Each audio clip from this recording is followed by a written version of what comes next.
አስገራሚ ታሪክ ነው በእናትና በአባት ጉዳይ ነው مرحبا እና ቂሶ ምን መሰለህ ሴትዮዋ ባሏን ወደደችና አማቷን ጠላች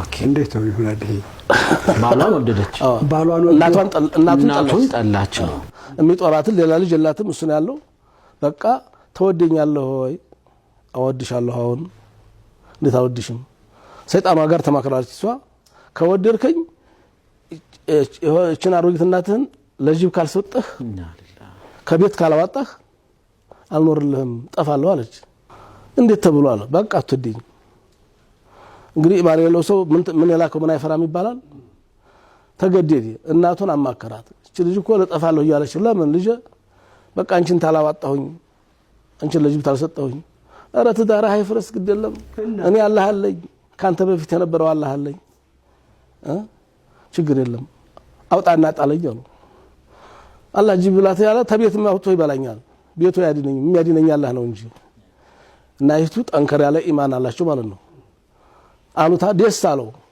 ሚስቱ እንዲያጠፋበት እናቱን አዝሎ ወጣ እሷም ደግሞ ሰፈራት ሰልመጣ ዱር መጣለን ለማረጋገጥ አብራ ወጣች ዱር በታ ጫካ ውስጥ ጥለዋት ተመለሱ ባሏን ይዛ መጣች አላህ Subhanahu Wa Ta'ala መላእክት ላከና ጠይቋት አለ ሰው መስሉ መጣና ማማ ምን ይሰራሉ ልጅ ጥሎይ ለምን ሚስቱ ጣል ብላው ታዲያ ዛይፈሩም እንዴ ምን ይፈራለሁ አላህ ከኔ ጋር ነው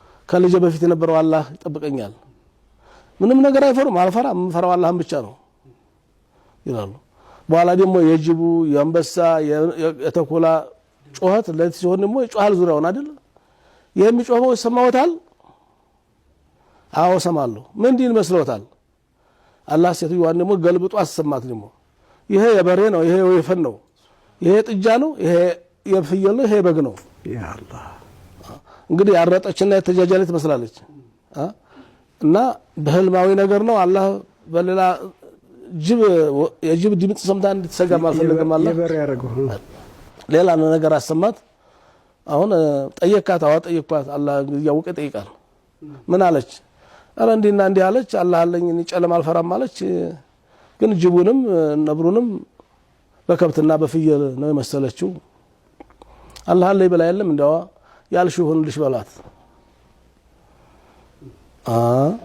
ጧት ሲነጋ መቆፈሪያውን አካፋና ዶማ ይዞ ያው ጅብ ጨርሶ አይበላም ይባላል አጥንቷን ሊቀብር የከለናት ጅበላት ለማባል በጧት ወጣ እሷም ተከትላ ወጣች ሲሄዱ በበግና በፍየል በግመል ተከበው አገኘ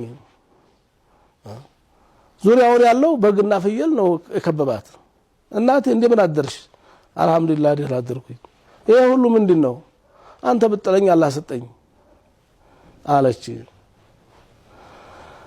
በቃና ወደ ቤታችን ይዘን ያን እንዲያላት አረዝህ ብርድ ላይ አድረዋል ዘለወት አለች ደግሞ ሚስት ሱብሃንአል መሊክ አያት ትናንት ራቷን ሳታበላጅ ለጅብ የሰጠቻት እርኩስ ምራት ዱንያ ስላለውት ዛሬ ወደደቻት ሙናፊቅ ዱንያ ሲያይብህ ነው የሚወድህ ተፍ አይ ዘለወት አለች እጅባ ብርድ አድሮበታል እሷ አዘለናቱን ምን ስላላት አዘላት ዱንያ ስላየባት ስለዚህ አማችም ይሁን እናትም ይሁን ዱንያ ስላላት አትውደድ ይሄኛው ልጅ ቢያርድልህ ያኛውን ቢኖር ያርድልህ ነበር ይሄም ልጅ ነው ያም ልጅ ነው ያም ልጅ እችም ልጅ ናት ያችም ልጅ ናት ይሄ ሆዲያምነት ነው ልጆቻችንን በሆድ አንገምታቸው በቁርስ ሁሉም ልጆች ናቸው ሁሉም ወርቅ ናቸው እና መጡ ቶሎ ውሃ ሞቀች ገላውን አጠበች አይገርምም እማዬ ብርድ አድሮቦታ ብላ ቁርስ አበላቻቸው እና ብርድ ላይ አድረዋል ብላ አስተኛቻቸው ተኙ አለች እናት ተኙ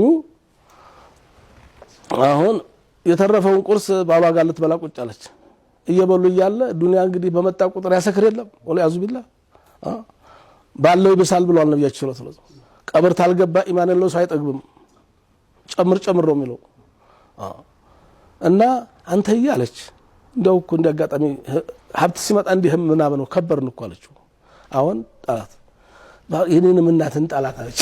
ኢና ሊላሂ ወኢና ኢለይሂ ራጂዑን። የኔ እናት ደግሞ ይሄን ያህል ብታመጣ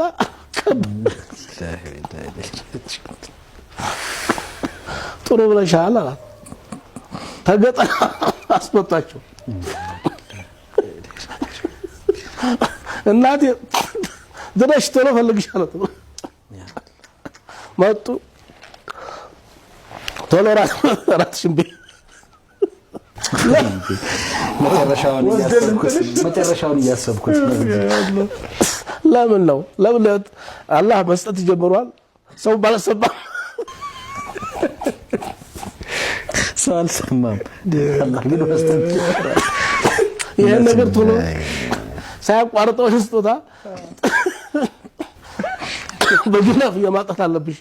ታየት ከዱር እንዴት ተብሎ እዛ ታድራለሽ? ይዘጥሻል። እኔም አላድርም ጨለማ ፈራለሁ። ያ አላህ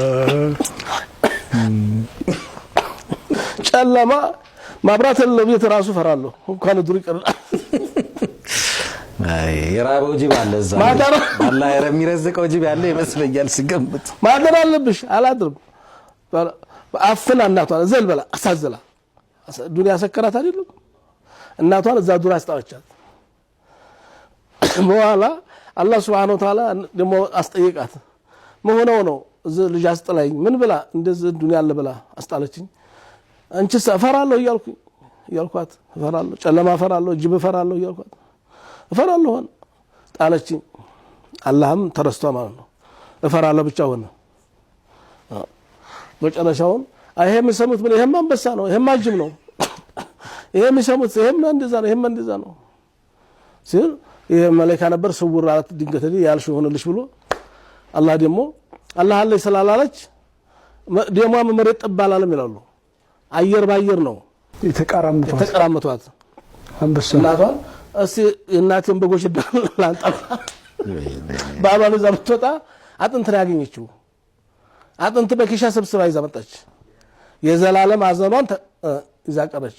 አጅብ ነው። ሰው ዱንያ ታለ ይወድሃል። ማንኛውም ከዚህ ምን ይዘው ከነ ምናምን ይወድሃል። ዱንያ ካለ እንደዛ መሆን የለበትም። ሙእሚኖች እንደዛ መሆን የለበት። ስለ ሰው በዝምድናው ነው፣ በወንድምነቱ፣ በእህትነቱ፣ በአያትነቱ፣ በአባትነቱ፣ በእናትነቷ፣ በአክስትነቷ ይወድዳሉ እንጂ ዱንያ ስላላት መለጣጠፍ ያለ ገረጣ መነጠፍ ነው።